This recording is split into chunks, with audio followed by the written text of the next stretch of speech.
എല്ലാവർക്കും നമസ്കാരം. I M Johnson. ഞാനിന്ന് ഒരു കഥയിലേക്കാണ് പോകുന്നത്. അതായത് ഒരു ഡോക്ടറുടെ ജീവിത കഥയിലേക്ക്. ഒരുപാട് നന്മകളുള്ള, ഒരുപാട് സ്നേഹമുള്ള ഒരു സഹോദരൻ്റെ ഒരു ജീവിതകഥ. ആ കഥയിലേക്ക് നിങ്ങളെല്ലാവരെയും ഞാൻ ക്ഷണിക്കുകയാണ്. എപ്പോഴൊക്കെയോ നമ്മുടെ ജീവിതത്തിൽ കൈമോശം വന്ന, അല്ലെങ്കിൽ നമ്മുടെയൊക്കെ ജീവിതത്തിൽ സംഭവിച്ചു കൊണ്ടിരിക്കുന്ന കാര്യങ്ങളല്ലേ ഇതെന്ന് നാം ചിന്തിച്ചു പോകും.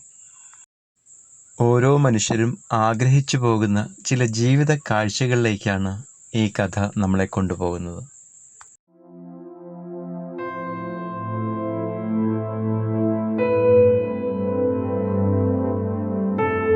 കേരളത്തിലെ സുന്ദരമായ ഒരു കൊച്ചു ഗ്രാമത്തിലാണ് ഈ കഥ ആരംഭിക്കുന്നത്. നിർധനരായ മാതാപിതാക്കളുടെ 6 മക്കളിൽ മൂത്ത കുട്ടിയായിരുന്നു ഈ ഡോക്ടർ.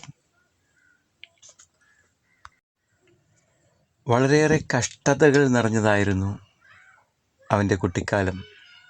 എങ്കിലും മാതാപിതാക്കളുടെയും സഹോദരങ്ങളുടെയും ഒക്കെ പ്രോത്സാഹനത്തിൽ അവൻ പഠിച്ച് മുന്നോട്ട് നീങ്ങി. മാതാപിതാക്കൾ ഒരു ഉപദേശം മക്കൾക്ക് കൊടുക്കാറുണ്ടായിരുന്നു. സ്വന്തം വീട്ടിലെ ദാരിദ്ര്യവും ക്ലേശങ്ങളും ഒന്നും മറ്റുള്ളവരെ ഒരിക്കലും അറിയിക്കരുത്. അടുത്ത വീട്ടിൽ പോയി ഒരു ഗ്ലാസ് കഞ്ഞിവെള്ളം പോലും വാങ്ങി കുടിക്കരുത്. ആ സദുപദേശം ആ കുട്ടികൾക്ക് വളരെയേറെ പ്രയോജനം നൽകി. അവരുടെ ജീവിതത്തിന് മുന്നോട്ട് കുതിക്കുവാൻ വളരെയേറെ ഉത്തേജനം നൽകി. ജീവിതത്തിൻ്റെ വഴികളിൽ പലപ്പോഴും തളർന്നു വീഴുന്ന സാഹചര്യങ്ങളുണ്ടായിരുന്നു. എങ്കിലും അതിനെയൊക്കെ അതിജീവിച്ച് വിദ്യയുടെ പടവുകൾ അദ്ദേഹം നടന്നു കയറി. ലക്ഷ്യബോധം, ഒരു ഡോക്ടറാകണം എന്നുള്ള ലക്ഷ്യബോധം അദ്ദേഹത്തെ കൂടുതൽ പഠിക്കുവാൻ പ്രേരിപ്പിച്ചു, കൂടുതൽ മുന്നോട്ട് നീങ്ങുവാൻ പ്രേരിപ്പിച്ചു. അങ്ങനെ മാസങ്ങളും വർഷങ്ങളും കടന്നുപോയി. ആ മനുഷ്യൻ നല്ലൊരു ഡോക്ടറായി. ഉപരിപഠനത്തിനായി വിദേശത്തേക്ക് പോകുവാൻ ഒരുങ്ങുകയാണ്. ആ യാത്ര അദ്ദേഹത്തിൻ്റെ ജീവിതത്തിൽ ഒരു വഴിത്തിരിവായിരുന്നു. അങ്ങനെ വർഷങ്ങൾ വീണ്ടും കടന്നുപോയിക്കൊണ്ടിരുന്നു. ഒരു ഡോക്ടറുടെ ചുമതലകൾ ആത്മാർത്ഥതയോടെ നിർവഹിക്കുവാൻ അദ്ദേഹത്തിന് കഴിഞ്ഞു. അങ്ങനെ ജീവിതത്തിൻ്റെ ഓരോ പടികളും, സമ്പത്തിൻ്റെ ഓരോ പടികളും അദ്ദേഹം നടന്നു കയറിക്കൊണ്ടിരുന്നു. ഇന്ന് ആ ഡോക്ടർ ഒരു ധനികനാണ്. എങ്കിലും തൻ്റെ മനസ്സിലെ ആഗ്രഹം സ്വന്തം നാട്ടിൽ വന്ന് ഒരു ഹോസ്പിറ്റൽ തുടങ്ങണം എന്നുള്ളതായിരുന്നു. അങ്ങനെ ആ നല്ല ഡോക്ടർ തിരിച്ച് തൻ്റെ കൊച്ചു ഗ്രാമത്തിലേക്ക് വരികയാണ്. തൻ്റെ ജന്മനാട്ടിൽ തിരിച്ചെത്തിയ ആ ഡോക്ടർ ആദ്യമായിട്ട് തൻ്റെ സമ്പാദ്യം കൊണ്ടൊരു ഹോസ്പിറ്റൽ നിർമ്മിച്ചു. അതിൻ്റെ തലപ്പത്ത് തൻ്റെ ഒരു സഹോദരനെ കൊണ്ട് ചുമതലപ്പെടുത്തി.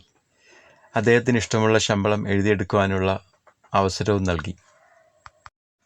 അങ്ങനെ ആ നല്ലവനായ ഡോക്ടർ കൂടുതൽ സമ്പന്നനായിക്കൊണ്ടിരുന്നു. സ്വന്തം നാട്ടിൽ സ്കൂളുകളും ഓഡിറ്റോറിയങ്ങളും കോളേജുകളും ഒക്കെ നിർമ്മിച്ച് അതിൻ്റെ ഓരോ സ്ഥാനങ്ങളിലും, ഓരോ ഉന്നത സ്ഥാനങ്ങളിലും തൻ്റെ സഹോദരികളെയും സഹോദരന്മാരെയും കൊണ്ട് അദ്ദേഹം ചുമതലപ്പെടുത്തി. എന്നിട്ടും ആ നല്ല മനുഷ്യൻ്റെ സഹോദര സ്നേഹം അവസാനിക്കുന്നില്ല. വീണ്ടും സഹോദരങ്ങളെല്ലാം ഒരുമിച്ച് ജീവിക്കുവാൻ വേണ്ടിയിട്ട് ഒരു ഫ്ലാറ്റ് സമുച്ചയം തന്നെ ഉണ്ടാക്കി.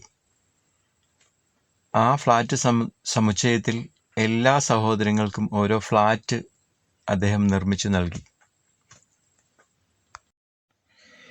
ഇവിടെ വിശുദ്ധ ബൈബിൾ പറയുന്ന കുറച്ച് കാര്യങ്ങൾ ഞാൻ ഓർക്കുകയാണ്. അതിപ്രകാരമാണ്: സഹോദരർ ഏക മനസ്സായി ഒരുമിച്ച് വസിക്കുന്നത് എത്ര വിശിഷ്ടവും സന്തോഷപ്രദവുമാണ്.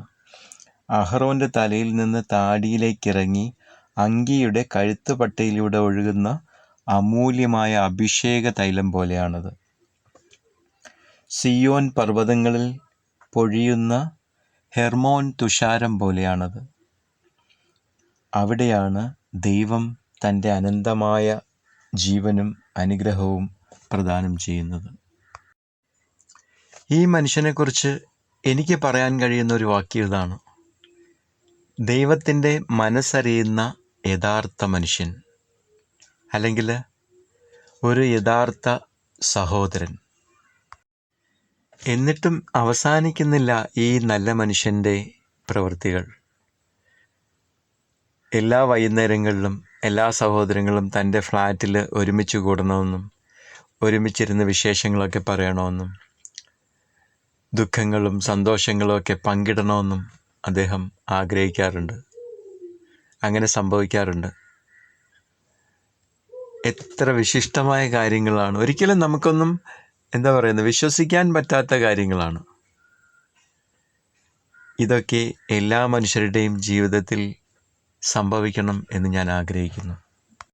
മറ്റൊരു സംഭവം കൂടി എൻ്റെ ഓർമ്മയിൽ വരികയാണ്. 3 മക്കളുള്ള ഒരു കുടുംബം. മാതാപിതാക്കൾ മരിക്കുന്നതിന് മുമ്പ് 3 പേർക്കും സ്വത്ത് ഭാഗിച്ചു കൊടുത്തു. കൂട്ടത്തിൽ മൂത്ത പുത്രന് കുറച്ച് അമ്മയുടെ സ്വർണവും കൂടെ കൊടുത്തു. അപ്പം ഇന്നത്തെ വിലയനുസരിച്ച് സ്വർണത്തിന് ഭയങ്കര വിലയല്ലേ, 30,000 രൂപയ്ക്ക് പുറത്തായി പവന്. അപ്പം ഇളയവന് ഒരാഗ്രഹം, അമ്മയുടെ സ്വർണം തിരിച്ചു വേണം. സഹോദരിയോട് പറഞ്ഞിട്ട് അത് തിരിച്ചു വാങ്ങാനുള്ള ശ്രമത്തിലാണ് ആ സഹോദരൻ. സഹോദര ബന്ധത്തിൻ്റെ പല മുഖങ്ങൾ നമ്മൾ കണ്ടു. എങ്കിലും ഡോക്ടറുടെ ആ ജീവിതം നമുക്കെല്ലാം ഒരു പാഠമാകട്ടെ. നമ്മുടെ ജീവിതത്തിലേക്ക് ചേർത്ത് വയ്ക്കാൻ പറ്റിയ സംഭവങ്ങളാകട്ടെ എന്നാഗ്രഹിച്ചുകൊണ്ട് പ്രാർത്ഥിച്ചുകൊണ്ട് നിർത്തുന്നു. എല്ലാവർക്കും നന്ദി.